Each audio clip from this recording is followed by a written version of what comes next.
Yes, my name is Big Lou, and you are now listening to Go Produce. We're the show that explores how music industry professionals turn their passions into profit. If you're curious to learn more about how the Indigenous music community is thriving and how you can help support them, then this episode is for you.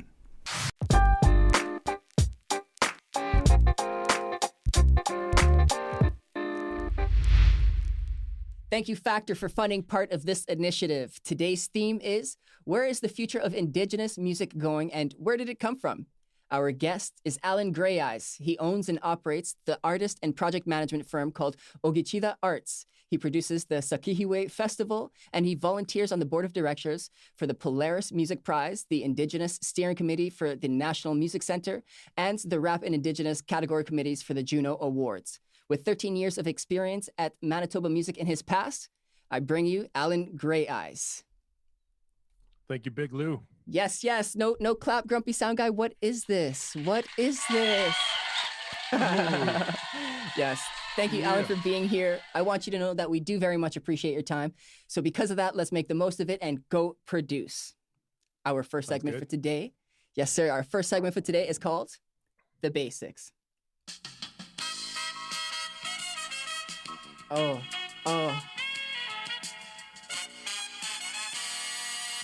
You got to get nice and loose and limber, you know? That's why we play these dance vibes, get into the mood of this thing. Nice. What we're going to do in the basics is we're going to touch on some of your roots, figure out where you came from, the way you think, essentially, so that we can all move forward on the same frequency. That makes sense? Yes, sir. Beautiful. Yes, sir. Beautiful. My favorite question to start off is, what is your first musical memory? Oh, I think it was getting the Tone Loc tape from my mom, because I think back in the early 1990s, 80s, wasn't a lot of rap, wasn't a lot of hip hop available. And so I remember that day when my mom brought that tape back. Yeah? Is there a particular song that's maybe seared into memory? Well, I think the main song was Funky Cole Medina, and it wasn't the best. And I guess like the better example would be like Rap Tracks Volume, I don't know, maybe Volume 3. Yeah. That had a little bit more like pop song and hip hop fun, like some of the good hip hop. Way back playbacks. That's awesome. And was that at all a spark into the rest of your music career? Did you consider music even to be a career then, or was it just a cool gift that your mom introduced to the family? Yeah, you know what? It was something actually was a friend of the family was talking about it, and I really was interested in it. A little later on, I guess in the early 90s, I definitely dug deeper into hip hop culture, and I was a huge fan of magazine culture. So Double XL, the Source magazine, and photography, editorial writing. Those are kind of my entry points to music industry. And so in the late 90s, I started promoting shows with some friends. And then obviously with promoting shows, you need to be able to do graphic design. The photography definitely helped, and the editorial writing with the marketing and publicity. So I think it was just a series of, or a number of years of losing money and then figuring out how to do it at a higher level. It's definitely a skill and ability to do that, and it does require time. You've got to invest in that. Were you always interested in promoting hip hop events, or is that almost what got you into the world of music? I think for me, it was more about creating a space for Indigenous folks my age to come together and do the networking that's readily available on social media nowadays. So back in the early 2000s, late 90s, we didn't have those spaces. And right. I think like we've also seen the rise of A Tribe Called Red.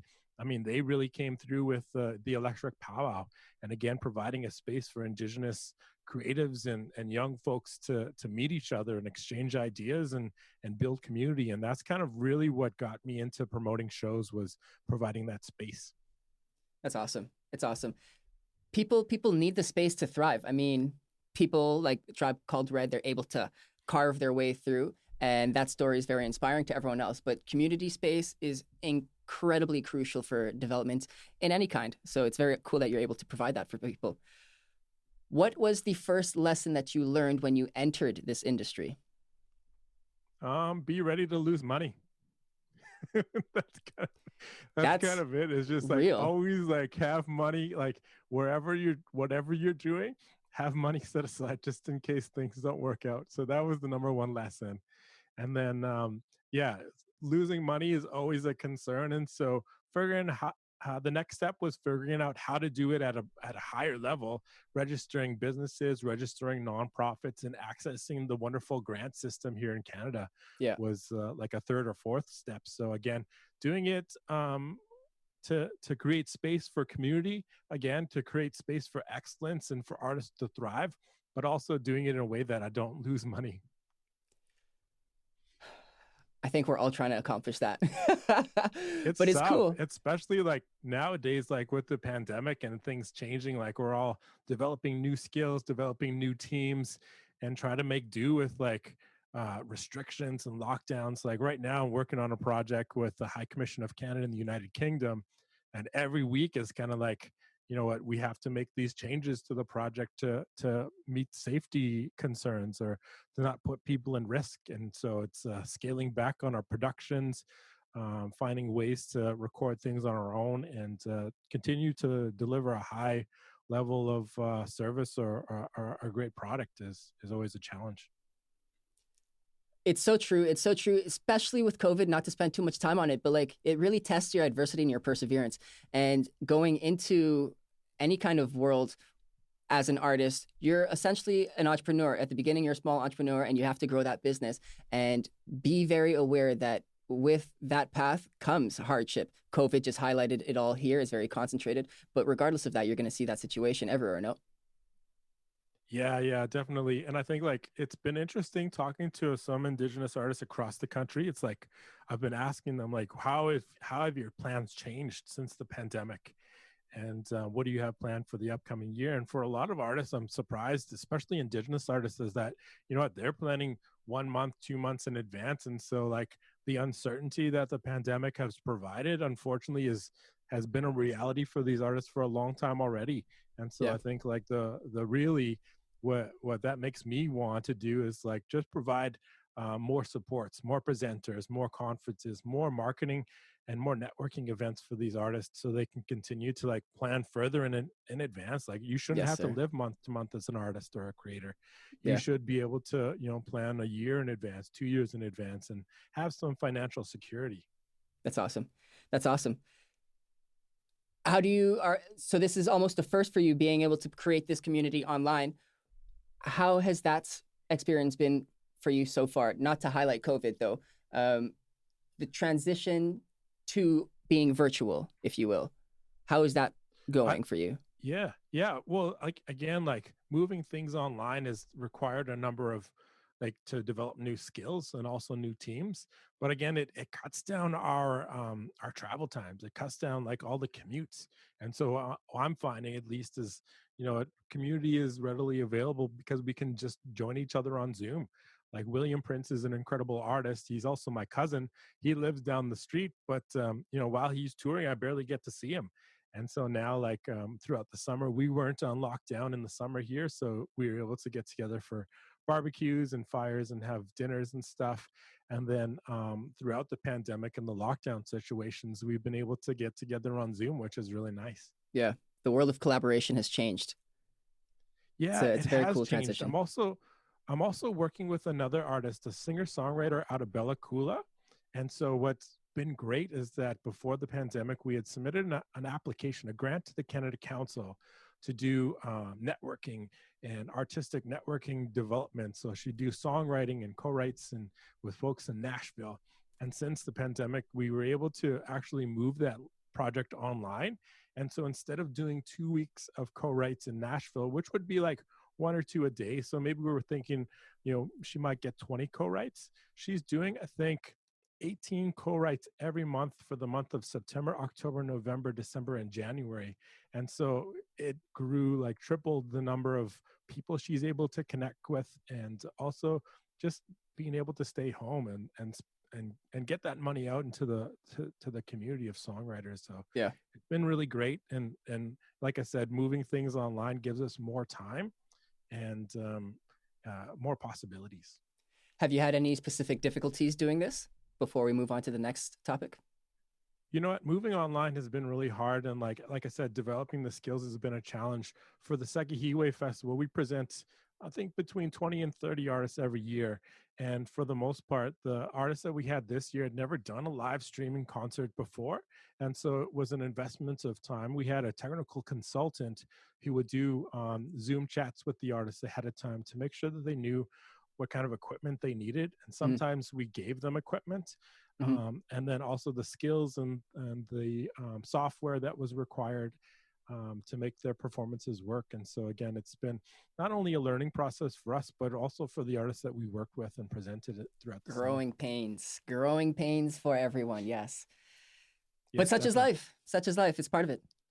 Yes. Yeah, yeah, and like for me, like I love the music industry because it's constantly changing, and you're constantly forced to develop new skills and develop new knowledge.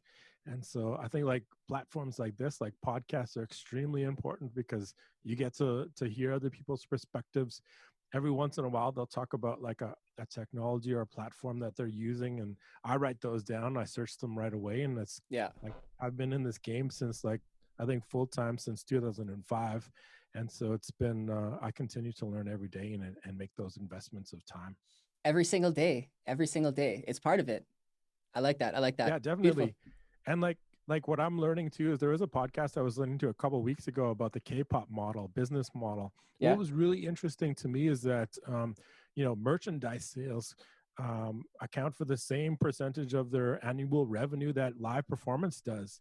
And so it made me like think Merch. like, you know what, I really need to step up my merch game. I really Wow. need to step up my mailing list subscription strategy, my the marketing campaigns, the artist funnels, and everything. Yeah. Like, I need to start taking this more seriously. It's not just like an afterthought. It can be just It's real right as now, yeah, as valuable as your live performance, where we tend to like dedicate all of our time. which is almost non-existent today.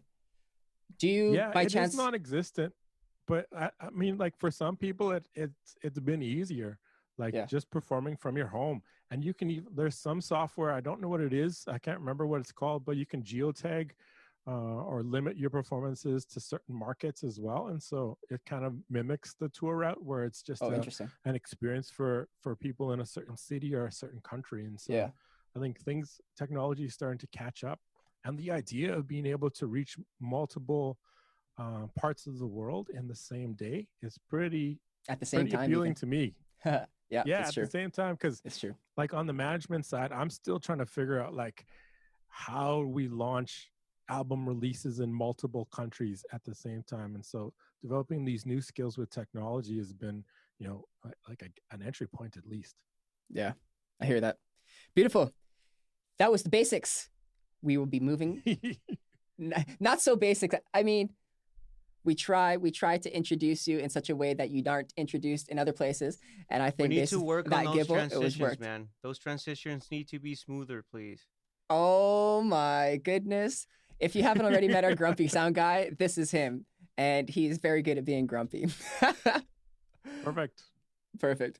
Moving nicely into our next segment, we've got What's Your Take? Okay. All right.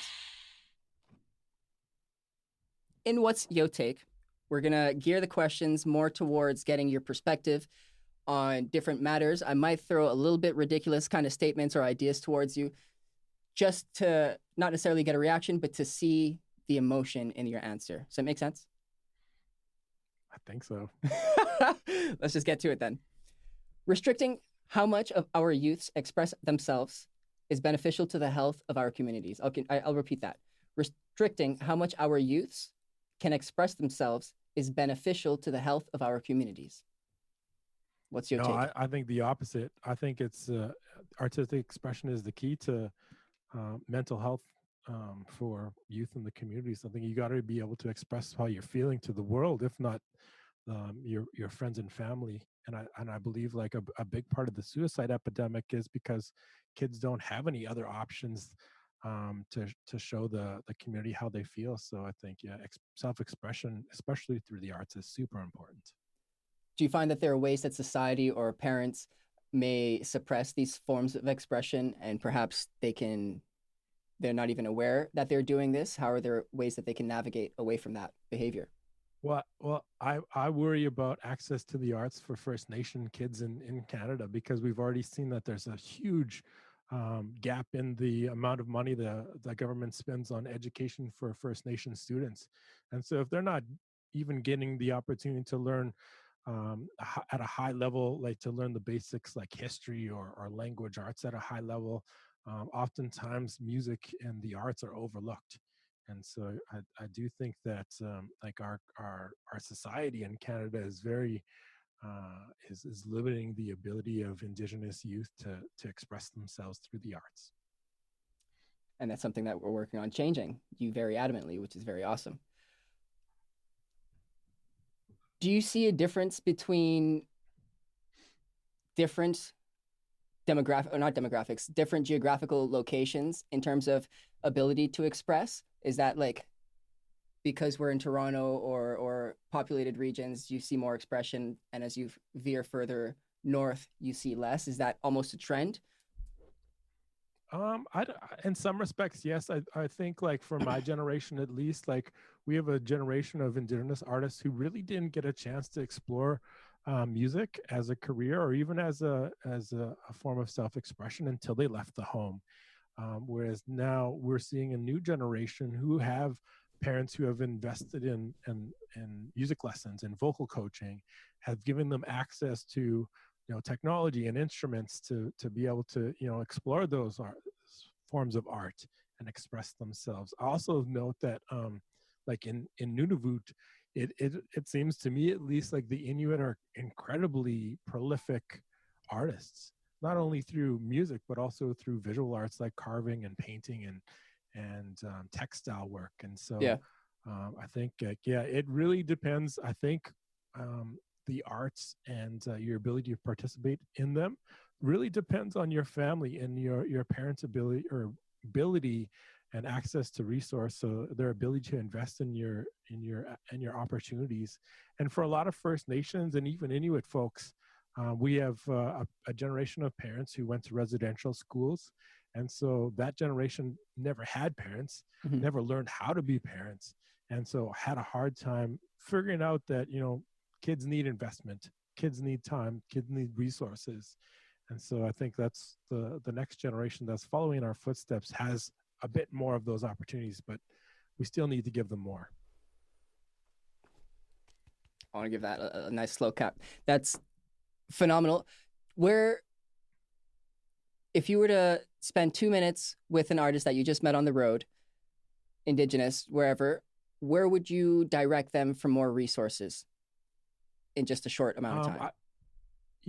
I definitely recommend a number of podcasts. I'll be recommending yours as well. But So a big one for me is definitely the CD Babies DIY Musicians podcast. Okay. The Music Business podcast is another great one. For just stories about like the creative process, I often recommend Broken Reel, which is Malcolm Gladwell and Rick Rubin's podcast. Mm-hmm. And there's also the Indiepreneur Creative Juice podcast, which is digs more into, like I was mentioning, the merchandise game, the funnel game, online marketing, mailing lists, membership websites, all the social media stuff and e-commerce stuff. So I think it's directing them there. If that's their learning style though, like I recognize that everyone has different learning styles. I learn through listening, so podcasts are great for me. But other people learn through reading. Other people learn through talking it out. Other people just need to experience things. And so, for folks that are like myself, like myself and learn through listening. I think the podcasts are definitely the best way to go. I think, obviously, well, I'm a little biased. I'd have to agree that podcasts are a phenomenal way to go because of the intimate nature that you can get and the fact that you can listen to it on the go while doing anything else. But a good part about podcasting too is that it makes networking even easier because the listener can reach out to you afterwards. They can reach out to me afterwards and make that connection and learn a little bit more as well. So you can network and do all of that as a beginner artist from these different resources and then grow your network even more, which is, I think, essential in order to grow as an individual anywhere. No? What's your take on that? Yeah, networking's super important. Like I often say that, it's not about who you know, it's about who knows you. Who's gonna like reply to your email, who's gonna pick up your phone call, who's gonna like accept a meeting request. And so again, like the networking part is extremely important. And for me, like the Juno Awards are probably the best networking event for me in Canada, at least. So I try to attend that every year. There's usually like 4 or 5 days of programming and events.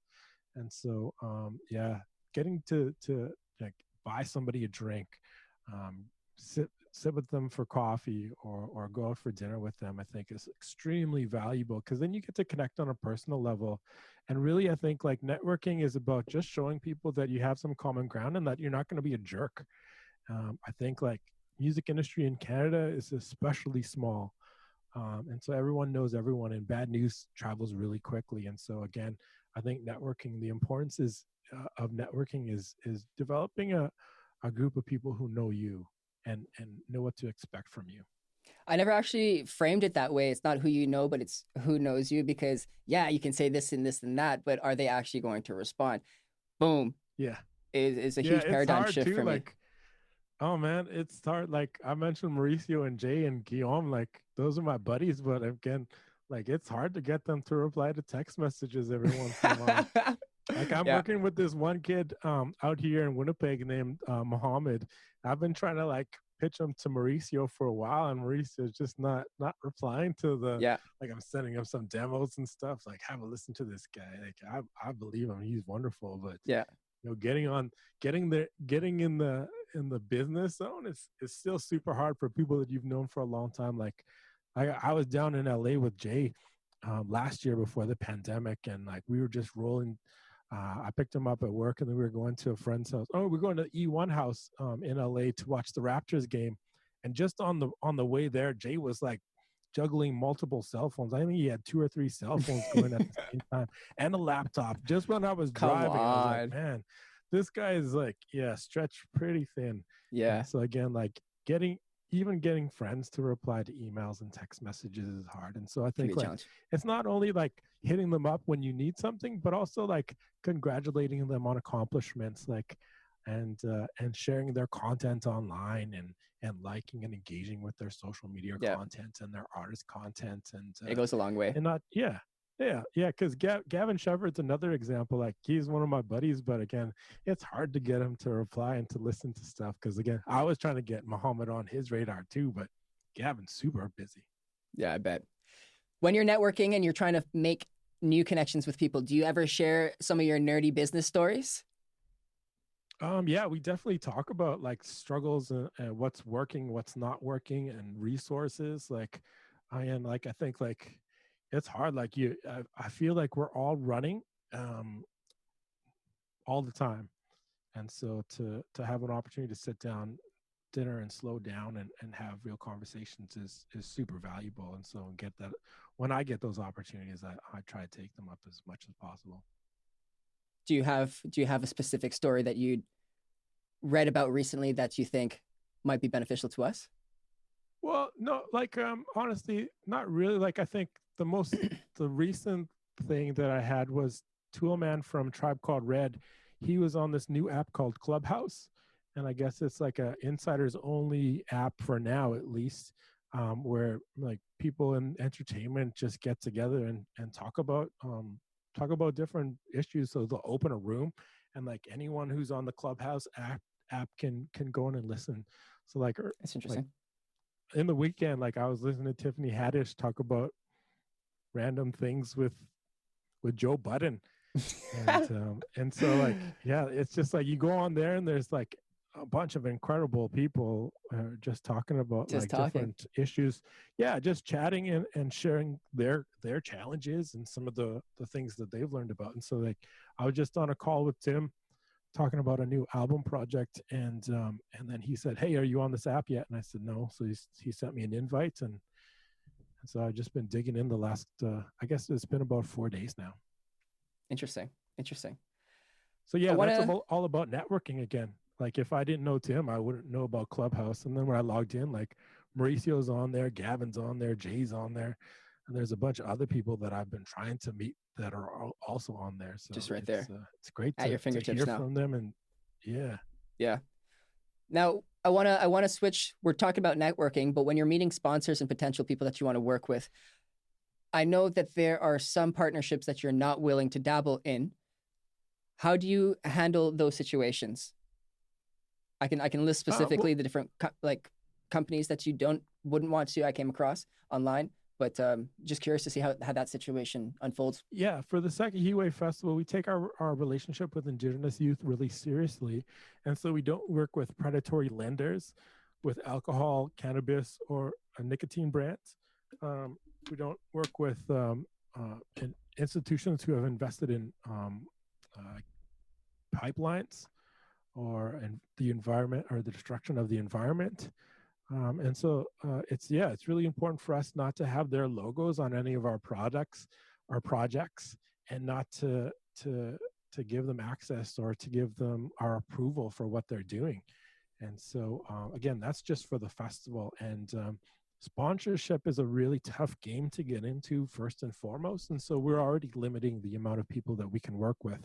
But I feel better about not working with them because I think it's important for Indigenous youth to know that we're not just there to make money, and to see them as an audience that is going to potentially endorse these products or buy those products.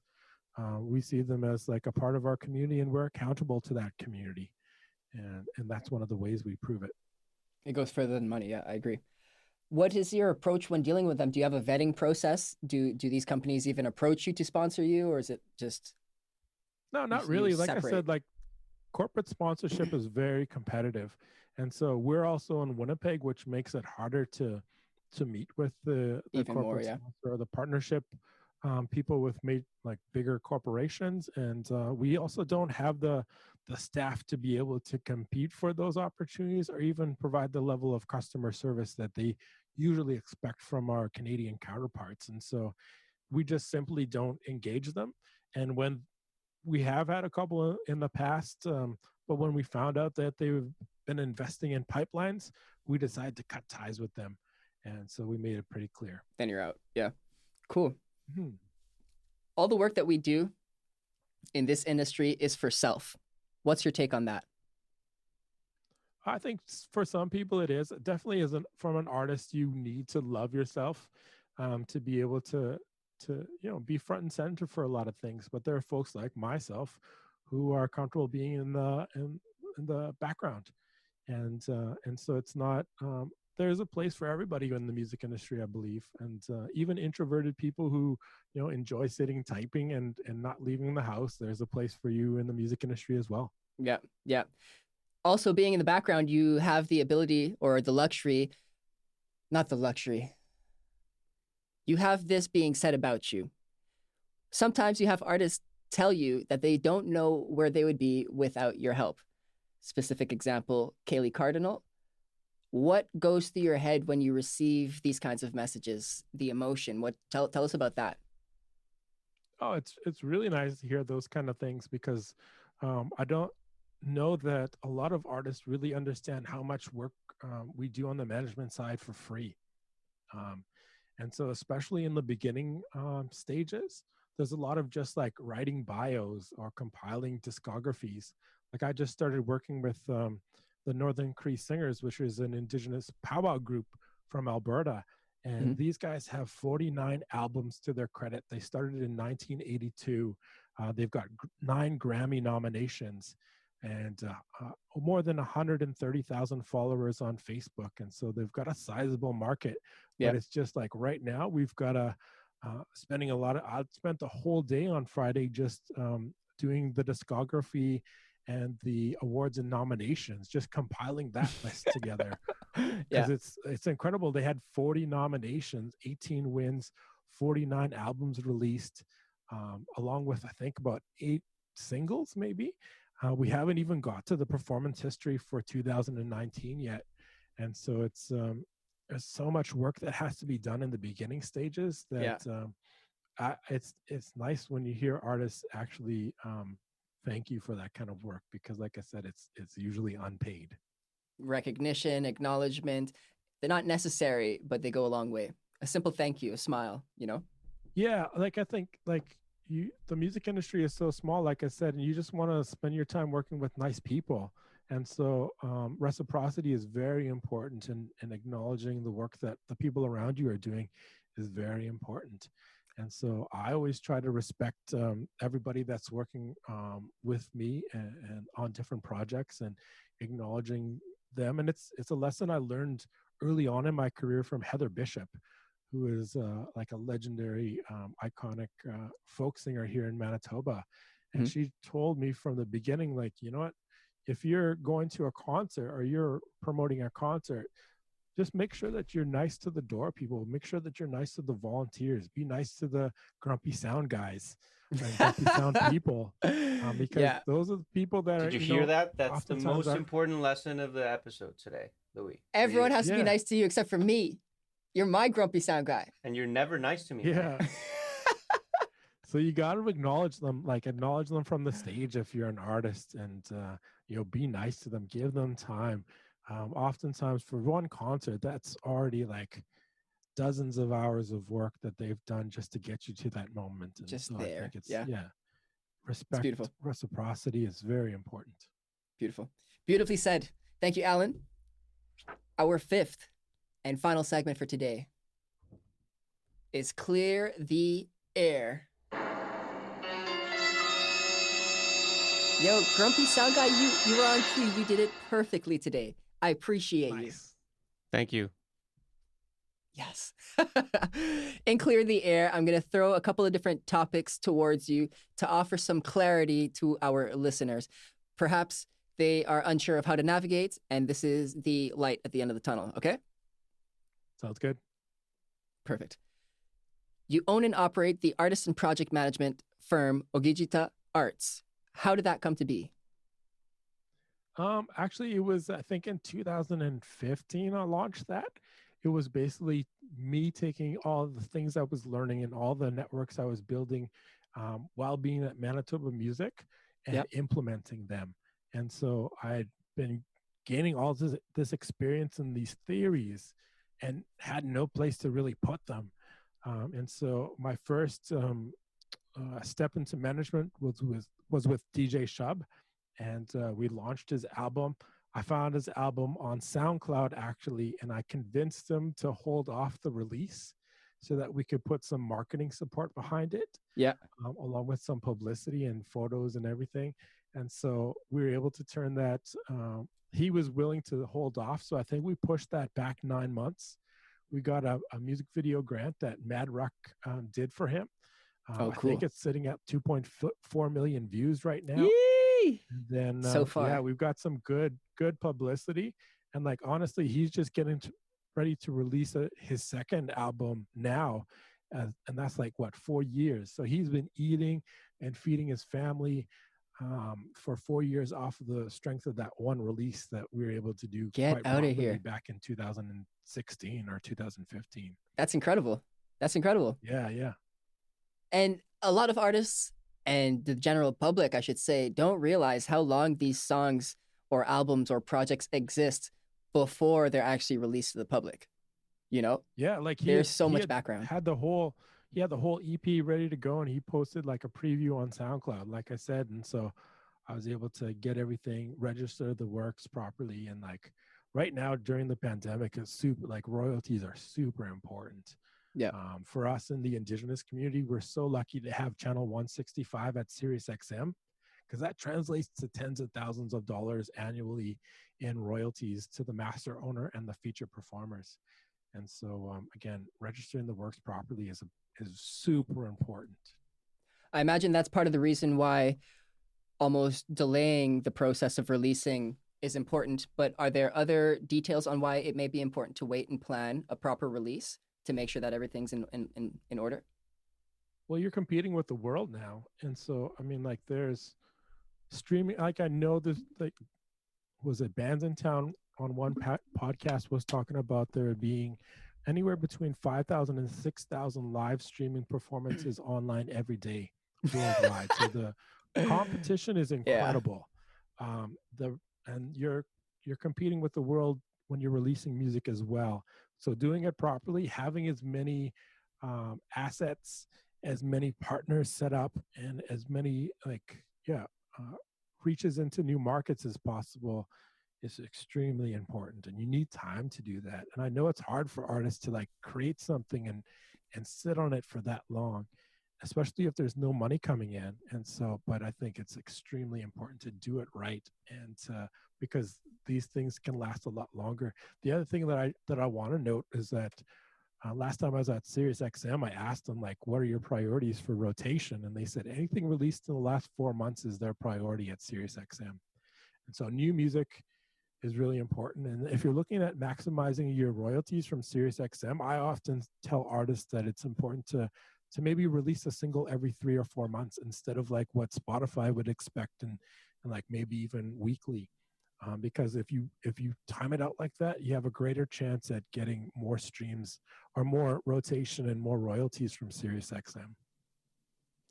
What if you just released on Sirius 3 to 4 months, Yeah, and you then you could do still? that. You could do like a release in advance of the digital streaming services. You could even do like what I would love to have, to be honest. I remember I went and see John Legend at Massey Hall back in the early 90s, or maybe it was the early 2000s. It was the early 2000s. And the cool thing about that concert is that he had an acoustic version of the album for sale for only people that attended the concerts. Ooh, And so I love that idea. I that's would love to brilliant. have an acoustic version of Daniel Caesar's last couple of albums that's not available on streaming services. Maybe it's just like a limited edition vinyl. And so That's like awesome. staggered releases, different releases for different markets is, I think, is an extremely good idea. Interesting. Interesting. And is that the kind of work that Ogitida Arts embodies, essentially? No, for most part, it's I like the developmental stage of the artist's career. So with Kaylee Cardinal, I'm trying to find her a manager with more time. Mhm. I'm also like right now, most of my artist management time is being spent on Northern Cree and Kaylee Watts. And Kaylee Watts is the singer-songwriter from Bella Coola that I'm working with. And so I Okay. really like the process of getting the details together, getting the business together, and doing the artist development stuff. In Canada, we're just so lucky to have like Factor, the foundation assisting Canadian talent and recording. We're super Yeah. lucky to have the Canada Council for the Arts. I Yeah. mean, these opportunities give us a chance to do things that artists in the US can't. And so, like I said, with Kaylee Watts, she's doing like 5 months of co-writing.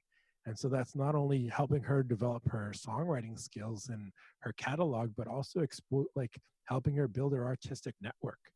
And those Yep. artists will introduce her to potential labels, potential Yep. publishers, publicists, people that can support her releases in the future. Yeah. And so, It's yeah, it's exponential. It's exponential because it's that so one great. person knows 10 people, and so on and so forth. It's very cool.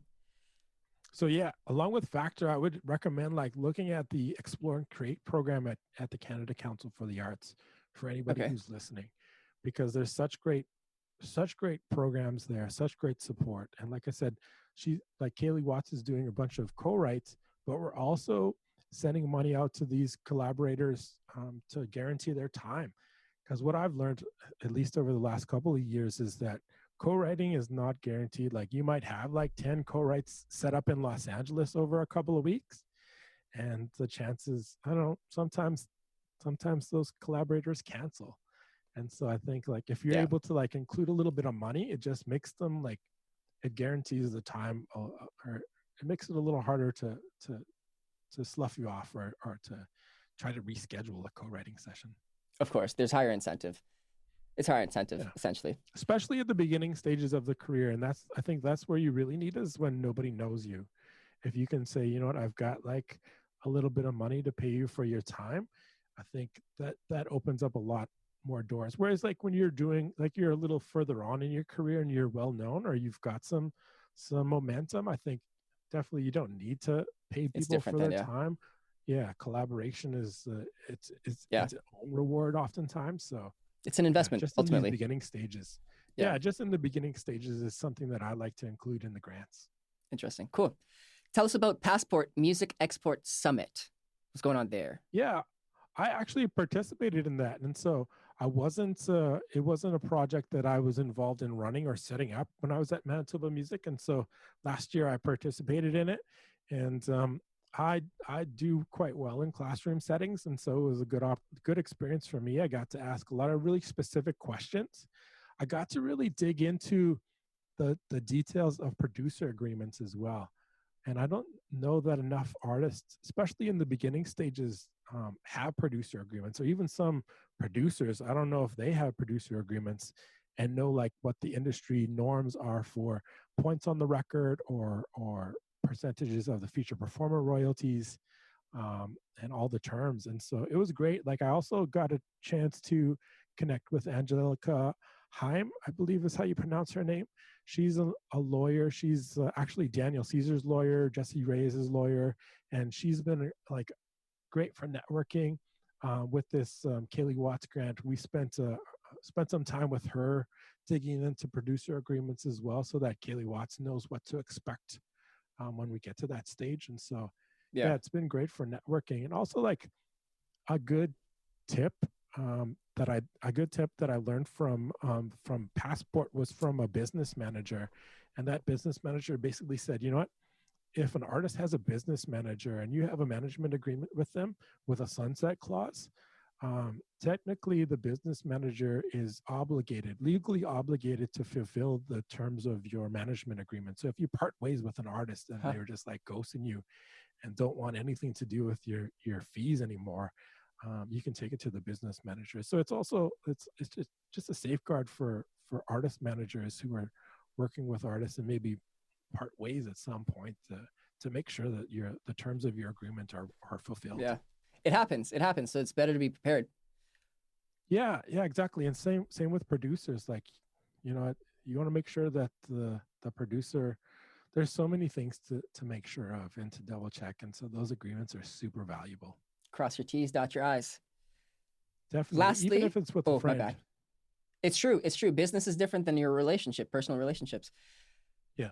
Producing the Sakihiwe Festival, we spoke about it a little bit, but I want to touch on what you plan on doing with it in the next 12 months. I found that you are taking the brand abroad, hoping to learn a little bit more about that.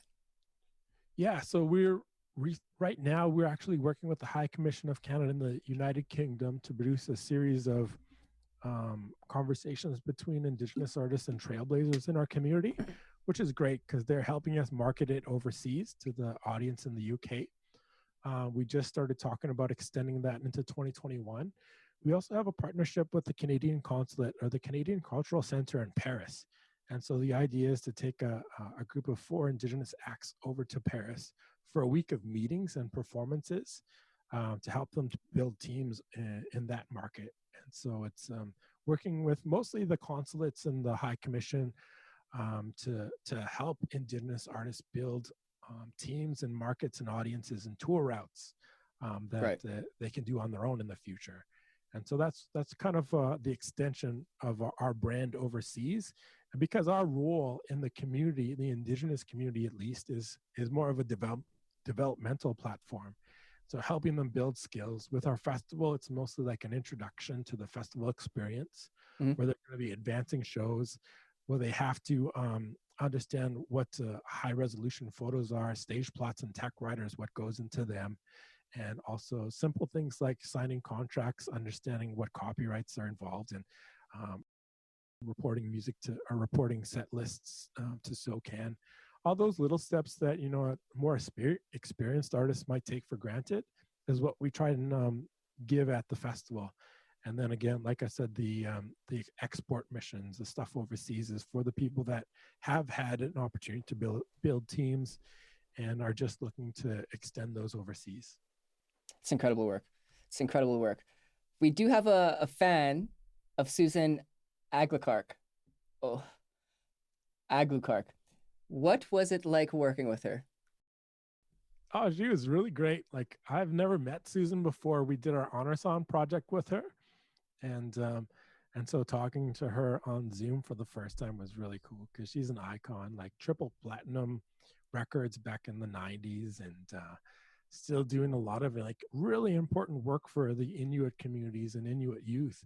And just talking to some of the Inuit artists that I know of my generation, like they look up to her. Like she's done so much. She's blazed so It's much wild. trail. And so it's like, yeah, having her experience and her voice and her support was really incredible. Do you just feel the energy exuding through like the screen even? Yeah, definitely. There's so much passion in the first there, conversations, because the thing is that when we recorded our episode with her, she was actually not feeling well, and so we had booked the World Music Center in Toronto for her to go in and perform and do the conversation with a great camera crew and professional lighting and everything and sound. Yeah. But she wasn't feeling well, so the night before we actually had to cancel everything and then find a webcam. And it turned out she had to get her appendix removed not too long after Oh, that. wow. So, yeah, I'm just glad that it wasn't COVID related, because I know that it's probably easier to heal from an appendix surgery than it is from this coronavirus. Yeah, it seems like it. It seems like it. We've got one final question from a guest, which was pre-recorded. I'm going to pull that up for you right here, okay? Hey, Alan. What was the hardest part of leaving Manitoba Music after having spent 13 years there and making all the connections that you did? You just watched the video from Alon Jordan. What's your response to that? Thanks for the question, Alon, or Alan. I think the hardest part was the not knowing when the next paycheck's going to come in, taking that risk, taking that jump into the private sector. But I mean, like, I think it's important to have some good support set up in your home and your family. And if not, then hopefully saving money and making sure that you can continue to pay the bills while you're pursuing and building these new businesses. Beautiful, beautiful. It is a leap of faith, but you got to take it, and beautiful things come from that. Yeah, definitely. That is everything today, Alan Grey Eyes. Thank you so much for all of this. Do you have any final words before we wrap things up here? No, I think, well, maybe, yeah. I think like there's so many conferences, so many seminars and panels that you can watch now to learn about the music industry. And I think like for anyone who's just starting out on their artistic career or starting out on the business, it's important to just learn it every day. And that's what I do, is I dig into something every day, whether it's like social media or advertising, publicity, even learning like video editing skills. I think it's important to do those every day, because there's going to be a time where email becomes overwhelming, and you won't have the same spare time that you do now. So when you're starting out, you have more time. When you get to a certain point, all the communications, all the daily work absolutely can be overwhelming. It catches up and it picks up really quick. Where can our listeners find you? Well, I think like the easiest way is to just look at the Sakihiwe Festival website, which is sakihiwe.ca. I have a public Twitter account as well, but I mostly just like retweet things. I don't have very thought-provoking posts on there. And so again, I think like just stay up to date with what's happening through the Sakihiwe website. Fantastic. That brings us to the very end. I want to say thank you to our listeners. As always, we hope you had a fantastic time. I said fantastic 3 times, so I'm going to stop saying that now. I want to say thank you to our grumpy sound guy. You did a fantastic job. Wow, look at you go. And a shout out to Prevail Media Group. Without this facility, this would not be. Obviously, shout out to you, Mr. Alan Grey Eyes. Thank you so much for your time and your attention and your energy. We out. Fantastic, sir.